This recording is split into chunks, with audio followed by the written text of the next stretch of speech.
दोस्तों, आज देखेंगे अपन फिजिक्स में अल्टरनेटिव करंट, जिसमें अपन देखेंगे डायनेमो के बारे में। डायनेमो होता क्या है पहले ये समझेंगे जी, ठीक है। तो डायनेमो देखो होता क्या है, पहले इसके बारे में समझते हैं। तो डायनेमो एक ऐसा चीज़ है, मान लीजिए, जो यांत्रिक ऊर्जा रहेगी उसको विद्युत ऊर्जा में परिवर्तित कर देगी। क्या कर देगी? यांत्रिक ऊर्जा को विद्युत ऊर्जा में कन्वर्ट कर देगी, ठीक है।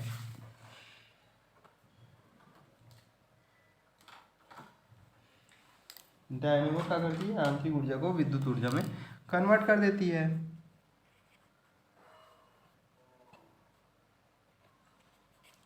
यांत्रिक ऊर्जा को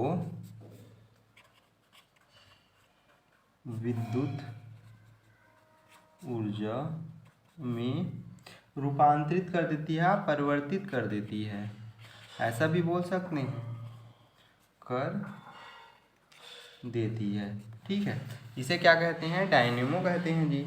फिर अब यह किस सिद्धांत पे कार्य करता है, अगर आपसे पूछे कोई तो क्या बोलेंगे जी सिद्धांत के बारे में? तो विद्युत चुंबकीय प्रेरण के सिद्धांत पे कार्य करता है। किस सिद्धांत पे कार्य करता है? विद्युत चुंबकीय प्रेरण, ठीक है।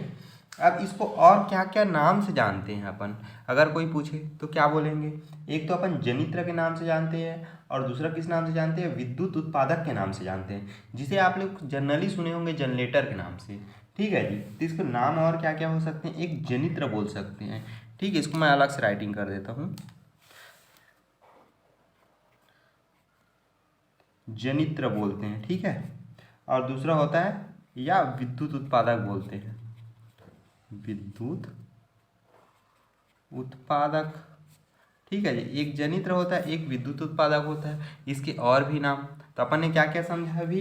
एक होता है यांत्रिक ऊर्जा को विद्युत ऊर्जा में परिवर्तित कर देता है, उसको क्या बोलते हैं? डायनेमो बोलते हैं। डायनेमो को किस सिद्धांत पे कार्य करता है? तो विद्युत चुंबकीय प्रेरण के सिद्धांत पे कार्य करता है।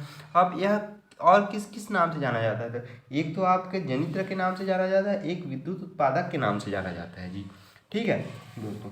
तो विद्युत उत्पादक को ही अपन क्या बोल सकते हैं जी? जनरेटर बोलते हैं, जनरेटर, JENTAOR, जनरेटर बोलते हैं, ठीक है। फिर आगे देखेंगे तो अब इसके सिद्धांत को अपन समझते हैं। तो जैसे कि देखिए, एक दो दंड चुंबक रखे हुए हैं, N और S, दो दंड चुंबक हैं। इसके बीच में एक क्या है? प्लेटो अनुमान कुछ रखा हुआ है, जो क्या करता है? रोटेट करता है। ये चुंबकीय क्षेत्र में क्या कर रहा है? रोटेट कर रहा है। तो इससे क्या उत्पन्न हो रहा है? अपना डायनेमो में विद्युत ऊर्जा उत्पादन हो रहा है। तो इसी को अपन समझते हैं कि जब किसी कुंडली से गुजरने वाली बल रेखाओं की संख्या में परिवर्तित की जाती है, तो उसमें प्रेरित विद्युत वाहक बल उत्पन्न हो जाता है। देखिए, जैसे कि किसी कुंडली से गुजरने वाली बल रेखा विद्युत धारा के मान में परिवर्तित किया जाता है, वही चीज़ जो पिछले क्लास में पढ़े थे। तो उसमें क्या होती है? विद्युत चुंबकीय रेखाएं परिवर्तित हो जाती है, विद्युत बल रेखाओं में परिवर्तित हो जाती है, जिसे विद्युत फ्लक्स, चुंबकीय फ्लक्स भी कहते हैं, ठीक है। जिसमें मान लीजिए ABCD एक कुंडली है। ये क्या है? A, B और C और D एक कुंडली है। यहाँ पे अपन कुंडली भी लिख देते हैं, कुंडली है, ठीक है जी। जो ध्रुवखंड NS में रखा हुआ है, ये ध्रुवखंड NS में रखा हुआ है जी, ठीक है, कि मध्य वामावर्त तक घूम रहा है, ठीक है जी। और यह अक्ष XX, ये अक्ष XX वामावर्त भी घूम रहा है, और अक्ष XX के रिफरेंस में घूम रहा है, परित घुमाया जा रहा है। यदि किसी क्षण में भुजा AB के ऊपर की ओर आ जाती है, तो भुजा CD नीचे की ओर आ जाती है। अगर ये दोनों अगर ऐसे घूमेगा, मान लो यही पे पेन है, अगर ऐसे घूम रहा है, तो देखिए यहाँ पे जो आपने को क्या है? मार्क किया हुआ है, राइटिंग किया हुआ है, ऐसे घूमेगा तो क्या होता है जी? ये नीचे की ओर चली जाती है। फिर थोड़ा रोटेट होगा तो फिर क्या होगा? ऊपर की ओर आ जाएगी, ठीक है जी, ठीक है। फिर क्या होता है? फ्लेमिंग के दाएं हाथ के नियम अनुसार भुजा AB की दिशा तथा भुजा CD में CD की दिशा से प्रेरित धारा उत्पन्न होती है। अतः कुंडली ABCD की दिशा में प्रेरित विद्युत धारा प्रवाहित होती है। इसी में क्या धारा प्रवाहित होते हैं, ए बी सी डी में प्रेरित धारा प्रवाहित होने लगती है। कैसे धारा कोई पूछेगा तो प्रेरित धाराएं प्रवाहित होने लगती है जी। ठीक है, फिर आगे देखेंगे फलस्वरूप बिंदु P पर धन सिरे की भांति और Q पर ऋण सिरे पर कार्य करती है। अब देखिए यहाँ पे आ गए अपन, अब इसमें क्या कर रहा है, धन सिरे के भांति ये कार्य करेगा, ये क्या करेगा, रोटेट होगा तो Q माइनस के भांति कार्य करेगा, अर्थात ऋण सिरे के भांति कार्य करेगा, और बाह्य प्रतिरोध R विद्युत क्षेत्र PQ की ओर प्रवाहित होगी। ठीक है, आधे चक्कर के पश्चात, अब ये क्या था, आधा चक्र था, अब अपन आते हैं पूरे चक्र में, मतलब द्वितीय चक्र में। फर्स्ट चक्र तो हमारा खत्म हो गया, अब अपन आ रहे हैं द्वितीय चक्र में। तो द्वितीय चक्र में यहाँ पे सी डी भी तो रहेगी ना, अब सी डी उसमें ऊपर में थी, अब ये नीचे में आ गई। ठीक है जी, तो ये चक्रण कंटिन्यू चलेगा। तो आधे चक्र के पश्चात जब ए बी की स्थिति ऊपर की ओर और सी डी की स्थिति नीचे की ओर होती है, इस स्थिति में ए बी नीचे की ओर जा रही है तथा सी डी ऊपर की ओर जा रही है। अतः फ्लेमिंग के बाएं हाथ के नियम अनुसार सी डी ए बी भुजा पर ए बी की दिशा में तथा सी डी की भुजा में सी डी की दिशा में प्रेरित धाराएं उत्पन्न होती है। बोलने का मतलब है कि ए बी की दिशा में, ए बी की दिशा, ए बी की भुजा में ए बी की दिशा में चुंबकीय धाराएं उत्पन्न होती है, प्रेरित धाराएं उत्पन्न होती है। कैसी धाराएं उत्पन्न होती है, प्रेरित धाराएं उत्पन्न होती है, और सी डी की दिशा में होती है।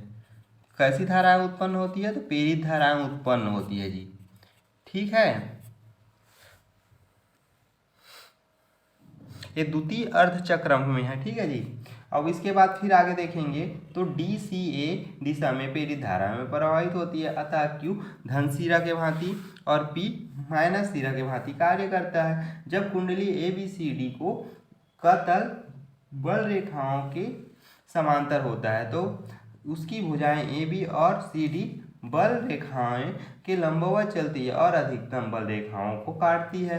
अतः प्रेरित विद्युत वाहक बल का मान अधिक होता है। ज्यों ज्यों कुंडली घूमती जाती है प्रेरित विद्युत वाहक बल का मान कम होते जाता है। जब तक कुंडली का तल की बल रेखाओं के लंबवत हो जाता है तो कुंडली से गुजरने वाली अधिक बल रेखाएं गुजरती है, किंतु इस समय कुंडली की भुजाएं ए बी और सी डी बल रेखाओं के समांतर चल रही होती है, अतः कोई बल रेखाएं नहीं काटती।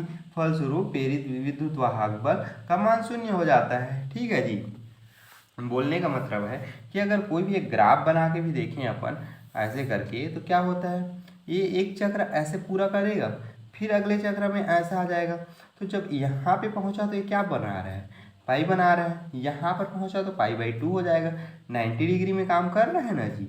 और यहाँ पर था तो थीटा की वैल्यू 0 हो जाएगी। अब जस्ट बात है कि यहाँ पे आएगा तो 3π/2 आ जाएगा, यहाँ पे आएगा तो क्या आ जाएगा जी, 2π, मतलब 2 चक्रण पूरा कर लिया। यही चीज़ को बता रहा है इसमें।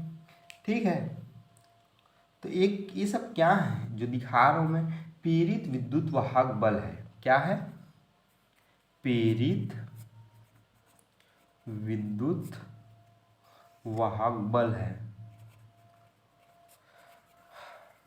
ठीक है जी, प्रेरित विद्युत वाहक बल है, जिसे डायनेमो को द्वारा प्रत्यावर्ती धारा उत्पन्न करती है। जैसे ये चक्रण आगे बढ़ते जाएगी तो प्रेरित विद्युत वाहक बल भी उत्पन्न होगा और ऊर्जा भी उत्पन्न होगी जी। अब डायनेमो कितने प्रकार के होते हैं, अगर आपसे कोई सवाल पूछे तो डायनेमो 2 प्रकार के होते हैं। पहला होता है प्रत्यावर्ती धारा डायनेमो और दूसरा होता है दिष्ट धारा डायनेमो। ठीक है जी, तो आज के लिए इतना ही दोस्तों, फिर मिलते हैं अपने नए क्लास में।